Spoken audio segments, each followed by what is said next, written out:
And McGwire was sort of famously one of the Bash brothers, and he had a great career while he was in Oakland with the Athletics.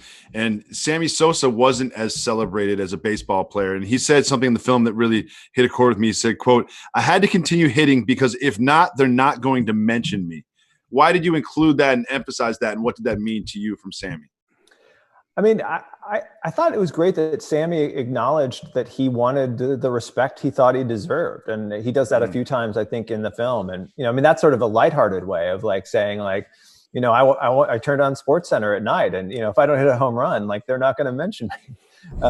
He wanted to be mentioned. He wanted to be acknowledged. And I think that, one of the things I hope that the film does is Sammy wasn't that well known outside of Chicago before '98, but that's in part because the Cubs weren't very good. But Sammy was a great player for the Cubs. I mean, a 30-30 guy, first 30-30 guy ever in Cubs history.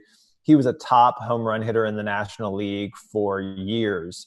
There was one year where he was, on track to get close to the record, but was injured in August. So, it was a goal to sort of illuminate the fact that Sammy wasn't just somebody who jumped out of nowhere in June of 1998, that he meant something in Chicago before that.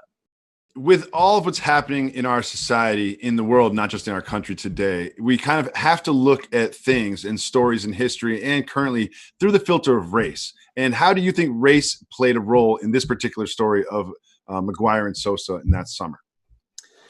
I think that people wanted to feel good about the fact that they liked this battle between these two guys who were from different cultures, different countries, and different races. I think that probably made people want to pat themselves on the back for feeling so good about it. I think in part, there were still memories of what had happened to Hank Aaron and sort of the ugliness when he was setting the all-time home run record. So people felt like, wow, look at how far we've come to celebrate and get excited about the fact that this could be a champion, a home run record that was held by either of these two guys. There's a somewhat famous cartoon where the two of them are depicted with their bats and a wall has been broken and the wall says racism. Like that the two of them had finally solved this problem, that they'd beaten it. And I think it's just, it's one of those times when, people have wanted to congratulate themselves for reaching a certain threshold. And clearly all of those congratulations were way premature. And we're still fighting for it. I hope that people look at this though as the story of these two champions and can get some excitement out of the fact that they did come from different backgrounds and they have very different stories. And as you mentioned, the racial dynamic of these celebrated athletes who are having historic seasons, who just so happen to be from different races and backgrounds.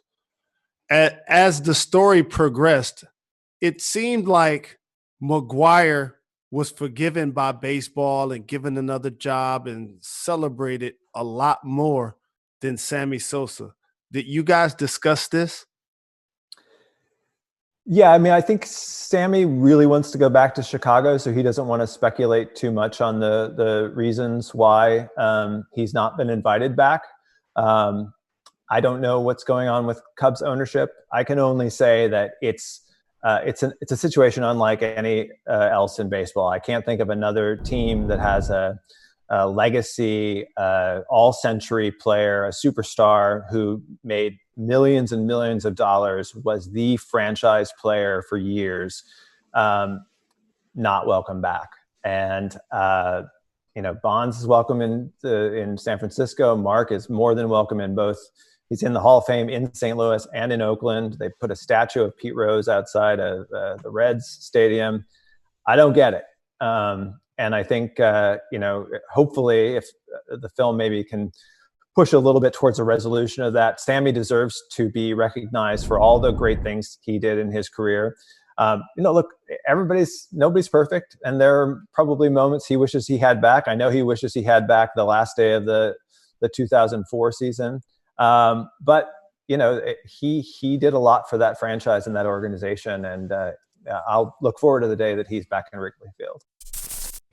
Thanks for watching ESPN on YouTube. For live streaming, sports, and premium content, subscribe to ESPN+.